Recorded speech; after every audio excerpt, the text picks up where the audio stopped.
Welcome back to another episode of Greenfield's Green Dollars. Today we are joined by Greg LaBarge, Field Specialist for Agronomic Systems here at Ohio State University, and today's topic is nitrogen timing. Nitrogen timing, perfect. So we have a couple different times that we can apply nitrogen. Those include fall, so now, pre-plant, at plant, and side dress. And there's a few different considerations that go into those. Usually in fall, and if we do pre-plant applications, those will usually see a full rate of nitrogen, where if we do at plant or side dress, those are usually combined and less than our full rates. So Greg, do you want to talk to us a little bit about some considerations for fall application?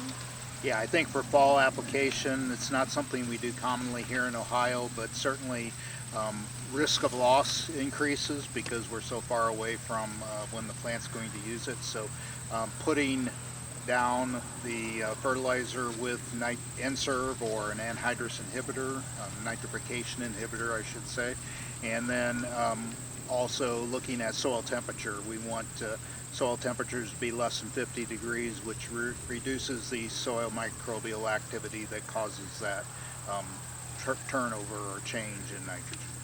Right, and so normally in Ohio, do you have kind of a breakdown of what proportion we see with these different application timings? Yeah, by far we do most of our nitrogen applications as at plant and side dressing. Some, and maybe it's around 10% goes on pre-plant, and then maybe about 5% or so that goes on in the fall. So majority at plant and side dress, which is a great way to manage nitrogen. All right, so Greg, you had said that side dress is probably the most common way to apply our nitrogen. Why is that maybe a best management practice, or why would we encourage that? Yeah, it's just that we have nitrogen being applied close to when that plant is going to take it up. We know from our research that V4 to V8 is where we see that increasing rate of nitrogen uptake in the plant. So it all times out well when we do that side dress application to have it match the plant need.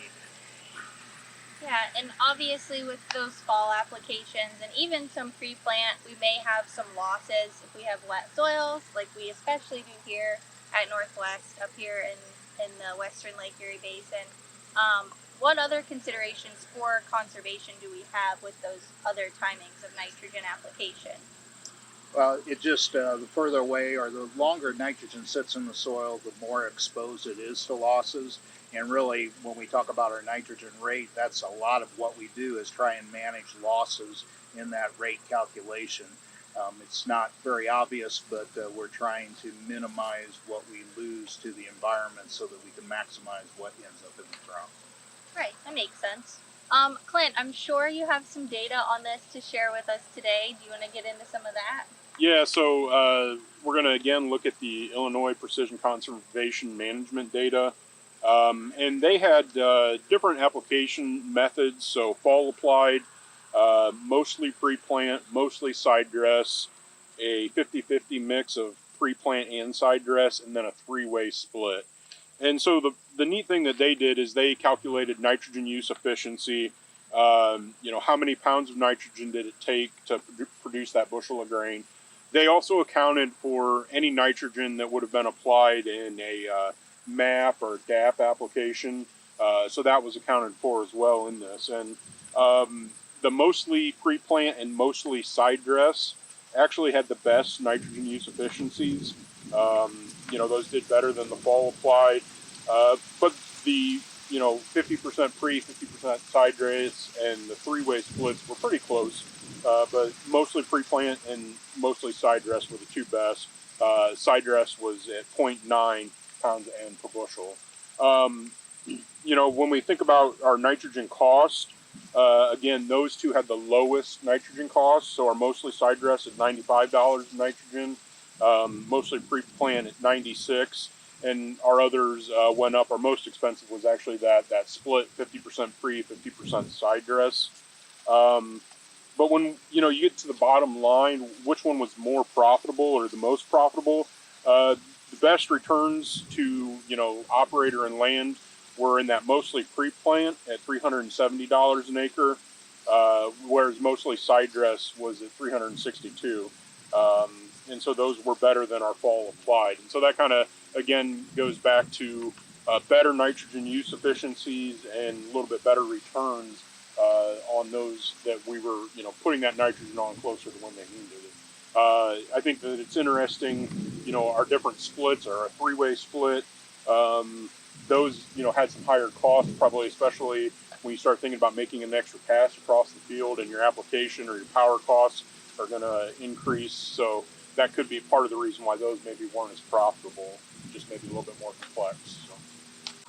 Okay, so then if we look at the FinBin data, and so again, this is a lot of the states in the Midwest, Minnesota, Wisconsin, Missouri, Ohio, numbers are in there. They had a little bit of a smaller sample size. Really, the only way we can differentiate is between the fields that were side dressed versus all the other application methods. But when we pull out that side dress end, we saw a better yield, 10 bushels to the acre better on the fields that were side dresses versus those that weren't.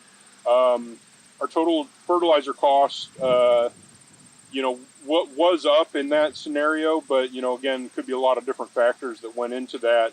But we did see that those farms were more profitable with a higher return to operator and land, $336 an acre versus $313. So again, it kind of comes back to the systems approach in this data set. The system on those side dress fields seems to be working out pretty good for those operators. Okay, and those data points that you just had, those don't consider the source of nitrogen at all, do they? No. So that's, just side dress versus all others. We do have a little bit of data that gets into different nitrogen sources, looking at anhydrous versus UAN versus urea.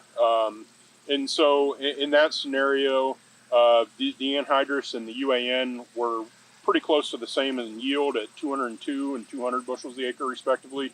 Urea was 189, so a little bit less. We saw there though that the UAN was a little bit more profitable at $370 an acre return to operator and land versus $356 and $315.